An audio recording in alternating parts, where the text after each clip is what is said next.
नमस्कार दोस्तों, मैं अजीत द्विवेदी अपने यूट्यूब चैनल पर मैं यूपी टेट के ईवीएस के कुछ क्वेश्चन लेकर आया हूँ जो मोस्ट इम्पॉर्टेंट क्वेश्चन है।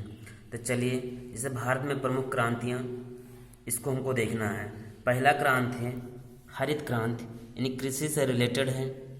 तो हरित क्रांति जो है ये नारगन बोरलाग साहब ने इस पर रिसर्च किया था 1960 में। इन्होंने दो प्रजातियों पर रिसर्च किया था। एक था लरमा रोहो और दूसरा था सोनारा 65। मैं बोर्ड से इसलिए हटा हूँ क्योंकि आप लोग स्क्रीन शॉट ले लें, ये तो सारे क्वेश्चन को आंसर को आप लोग नोट कर लें और याद करिए।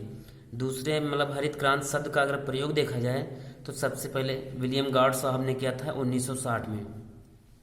अगर हरित क्रांति के जनक के रूप में देखा जाए, विश्व में हरित क्रांति के जनक कौन थे, ये भी क्वेश्चन मोस्ट इंपॉर्टेंट है, बहुत ज़्यादा पूछा जाता है। तो हरित क्रांति के जनक अगर देखा जाए तो नारगन बोरलाग हैं। फिर भारत में हरित क्रांति का प्रारंभ अगर देखा जाए तो हरित क्रांति का प्रारंभ सबसे पहले पंजाब में हुआ था। शुरू किया था डॉक्टर एमएस स्वामीनाथन ने। यानी भारत में हरित क्रांति के जनक अगर देखा जाएगा तो डॉक्टर एमएस स्वामीनाथन होंगे, डॉक्टर एमएस स्वामीनाथन होंगे। अगर विश्व के देखा जाएगा तो नारगन बोरलाग होगा। हरित क्रांति जो है सबसे ज़्यादा फायदा अगर देखा जाए हरित क्रांति में सबसे ज़्यादा अगर फ़ायदा देखा जाए, हरित क्रांति में सबसे ज़्यादा फ़ायदा, तो सबसे ज़्यादा फ़ायदा या नुकसान किसको हुआ, तो सबसे ज़्यादा फ़ायदा अगर देखा जाए तो गेहूं को हुआ, नुकसान अगर देखा जाए तो दाल को हुआ था। फिर भारत में सर्वाधिक गेहूं उत्पादन कहाँ होता है, तो भारत में भी सर्वाधिक अगर गेहूं उत्पादन देखा जाए तो उत्तर प्रदेश में होता है। लेकिन अगर हेक्टेयर के हिसाब से देखा जाए, भारत में सर्वाधिक गेहूं का उत्पादन प्रति हेक्टेयर में तो पंजाब आता है। क्या आता है? पंजाब में होता है।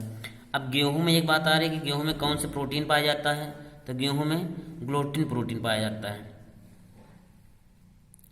इसके बाद में गेहूं में ग्लूटिन प्रोटीन पाया जाता है। इसके बाद में आते हैं श्वेत क्रांति। श्वेत क्रांति का मतलब होता है दुग्ध उत्पादन से।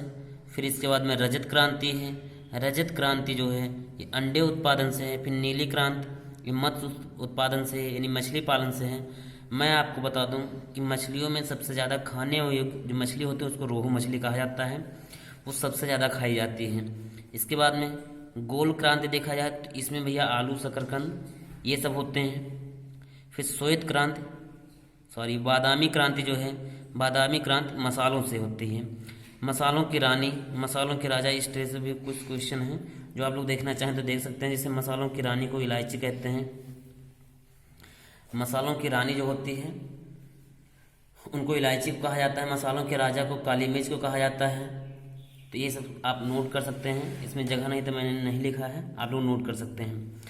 अब आप इसका स्क्रीनशॉट लेके तैयार कर सकते हैं। इसका जो सेकंड पार्ट है वो मैं बहुत जल्द आप लोग के समक्ष लेकर आऊँगा। भारत में प्रमुख क्रांतियाँ जो हैं इनके सेकंड पार्ट को मैं बहुत जल्द आप लोग के समक्ष लेकर आऊँगा।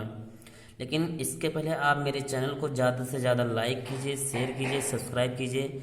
जितना ज़्यादा आप लोग मेरे चैनल को लाइक करेंगे, शेयर करेंगे और सब्सक्राइब करेंगे, जितना ज़्यादा आप लोग सब्सक्राइब करवाते रहेंगे मेरे चैनल को, मैं सारे यूपी टेट के सारे क्वेश्चन आंसर फॉर्मेट में सारी चीज़ें आपको प्रोवाइड करवा दूंगा, 5 के 5 सब्जेक्ट, और आप लोग आराम से यूपी टेट निकाल लेंगे।